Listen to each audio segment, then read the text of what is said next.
Pagod na sa trabaho bilang oil sa barko. Halika, ang daming pagkain dito! Mga ninanda ko yung mga alam kong mamimiss. Oo naman, Nay. Maraming salamat. Thank you. Namiss ko to. Kanina ka Ito. Barbecue. Oo. Tango.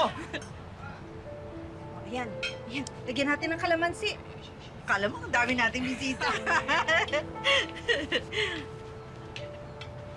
Ay, Usapan mo na po to. ang maluwag at mga lamok dito. Halika pa. Ano ba, wala akong napansing mall kanina dito. Ba yung super naggumala? Nay. Oo nga po pala, si Tracy. Tracy. Bilasin ko po. Si Ella, anak niya. Ella, Tracy, si Nanay. Si Myla, yung kumukuha ng moneta. Gusto kong kapatid. Magandang hapon. Welcome sa bahay namin. Good afternoon. Saan yung kwarto namin? Babe, na-stress ako. Ang init kasi, parang gusto ko na maligo. Sa din, ma? Sa unang kwarto sa kanan, babe, suot ako. Ha? Kunin ko lang yung mga pagkain natin.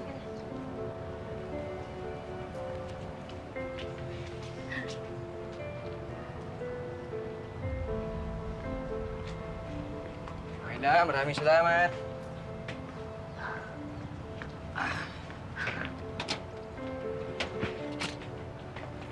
Nay, ang babastos ah. Hayaan mo na. Pagod na yung mga yun. Andrew, hindi mo sa akin nasabi na yung girlfriend mo pala may anak na. Opo, si Ella. Hindi po tinago sa akin ni Tracy. Si Ella simula pa lang na eh. Walang problema sa amin yan. Isang taon ko na po siyang nakilala. Nagsimula po sa online chat-chat. Hindi naman sa barko, walang makita. May dagat, langit, tapos sa makina. Nagkamabutihan. Yun po. Hinay. Sige, balik ka rito agad, ha? Opo, Hintay siyempre. sa iyo, Ubusin pagkain. natin Yayain yan. na sila rito, ha?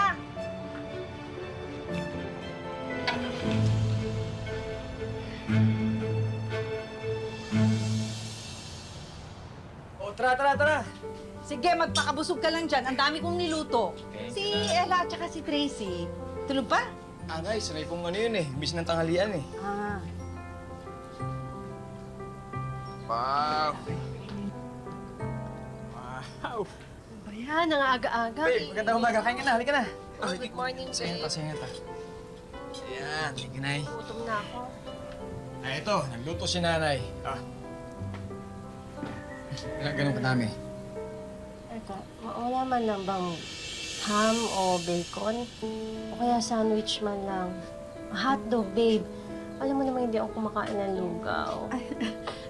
Hindi yan lugaw. Champurado. Ma, wala bang corned beef? Nay, pasensya na po, hindi ko nasabi. Hindi pala kumakain ng kanin sila Tracy sa umaga. Di bale, kung Mayla, pwede bang pabuli ng corned beef tsaka tinakas tindahan? Dali. Andrew, wala sila sa syudad. Nasa probinsya. Dapat namulugan sila. Apo, Nay, pero iba kasi ang buhay sa syudad tsaka sa probinsya. Kahit na. Kung masa sila, para silang mga donya, dapat nagpapasalamat sila kung anong nakalapag dito sa hapagkainan. Aba, Tracy, napakahirap ng buhay. Bawat butil ng bigas, mahalaga. Alam nyo, huwag nyo akong pangaralan kasi hindi nyo ako anak. Yan, ang aga. Ang aga-aga, sermon kagad ang almusal ko. Hindi ko kayo nanay. Pakiusap lang. Abay, bastos ka rin, ano? Nasa pamamahay ko ikaw. Eh di wow. Ang yabang mo naman magsalita. Eh bulok naman tong bahay mo. Hindi ba bisita mo kami? Tapos yan lang ang ihahanda mo sa amin, lugaw? Babe, Hindi ka ba nahiya? Bastos ka talaga. Alam mo, wag mo akong dinuduro-duro. Pumapatol ako sa matanda. Wala akong sinasanto. Maniwala ka sa akin. Huwag mong ginaganyan yung mama ko ah. At ikaw, huwag kang bastos kagaya ng nanay mo. tama na. Mayla, halika. Ito yung pambili ng tinapay at saka corned beef. Babe. Babe, ako.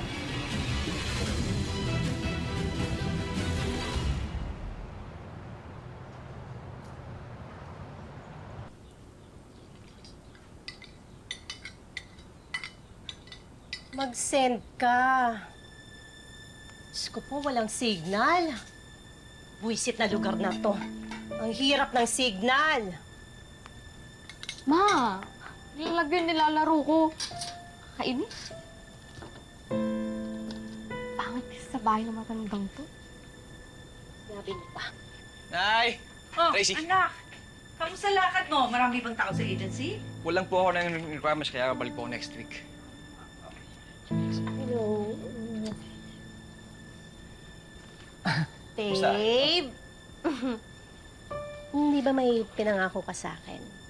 Kailangan ko na ng cellphone. Ako nga pala, sige, sa isang linggo pagluwas ko ulit, sumabay ka na, ha? Bili tayo. Babe, yung new model ha, ayoko ng Android. Para naman magamit ko doon sa online English class ko sa mga Koreano. Tapos yung mamahalin na, para sulit. Di ba? Uy, mama, ako din ah. Tito Andrew, gusto ko din po ng bagong cellphone ah. Kasi tignan mo, ang bagal na oh. Kulit niyong mag-ina. O sige, nangako ako, pagbaba ng barko, bibilang ko kayo. Sige, tuto pa rin ko. Yeah! Thank you po. Thank you, babe. Thank you.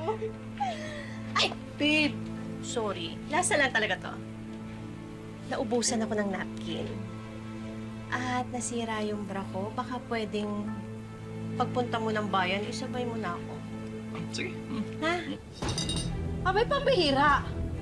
Ano bang tingin niyo sa anak ko, ha? Asukarera niyong mag-ina? Hoy, Tracy, tantanan mo si Andrew. Pati bra at panty mo, ipapabili mo sa kanya, ha? Pati napkin mo, bakit? Siya ba ang nagre-regla? Ay. Ikaw, ha, Andrew? Hindi pa kayo kasal. Cargo mo na ang lahat ng gastos ng dalawang ito. Ha? Aba, mali yun! Mag-ipon ka naman para sa sarili mo. Maubos ang pera mo, katutusos lang sa luho ng dalawang nito. Excuse O me. isipin mo ang sarili mo, ha, anak? Bakit ka ba nakikialam sa relasyon namin? Tracy, please. Dahil Ay. hindi ko na gusto yung ginagawa mo. Nuk-nukan ka ng kaartehan. Ha? Inaabuso mo ang kabutihan ng anak ko eh. Malas nga niya at pumatong siya sa itang tulad mo. Hoy, Ay, wag mo babe. na rin yung mama ko. Ella, please. Tracy, please. Kausapin mo yan. Nay, mag-away na naman ba kayo? Pwede ba huwag niyo na pong tatuhin ng gano'n si Tracy? Nay, alam mo ba pinapasok ko? May ipon naman ako eh. Kasama po sa gasusin yung pambili ng cellphone, Tracy. Nay, hindi po yung kalabisan kasi kailangan niyo po sa trabaho yun. Okay lang po yun. Iniisip ko lang ang kalagayan mo. Kahit noon pa, sakit mo na ang pagiging masyadong mabuti. Anak, isipin mo ang sarili mo.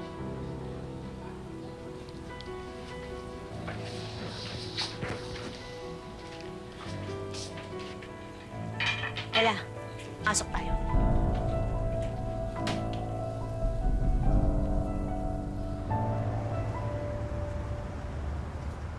Ayan! Ay, tama. Ito ba? Yes! Oh, tama, tama. Okay. Magiging kamukha ko na yung idol vlogger. Ah, sosyal! Sige, kuya. Ang ganda siguro dito sa mukha. Hindi ko maatim na nagtatapon ka ng pera ng anak ko sa mga walang kwentang bagay. Puro kaluho, ha? Makasarili ka, Tracy. Aba maawa ka naman sa anak ko. Nagpapahakuba siya sa barko para saan? Para sa mga make-up at cellphone mo? Bakit kasi hindi mo na lang aminin na naiinggit ka? Dahil alam mo, may kapalit ka na sa buhay ni Andrew.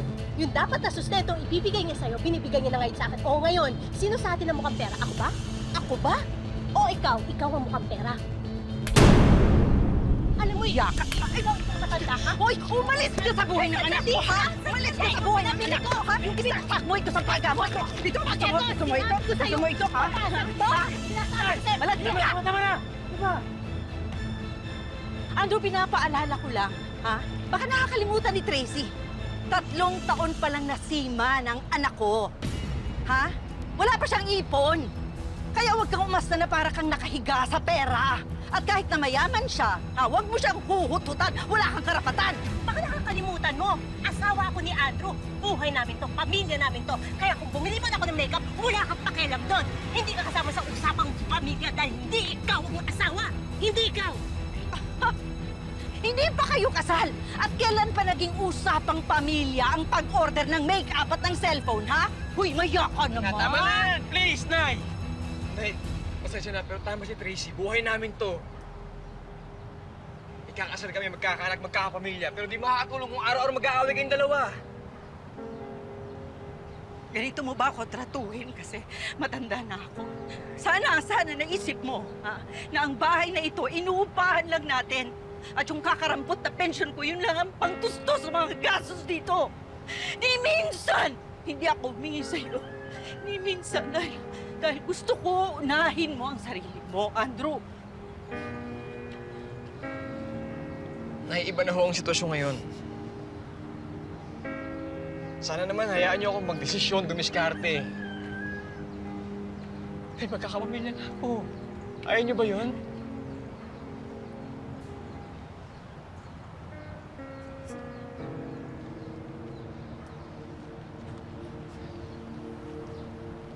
Alam mo, kaya ko naman pagtimpian ng nanay mo. Kaso sumusobra na talaga eh. Iba yung ugali. Iba.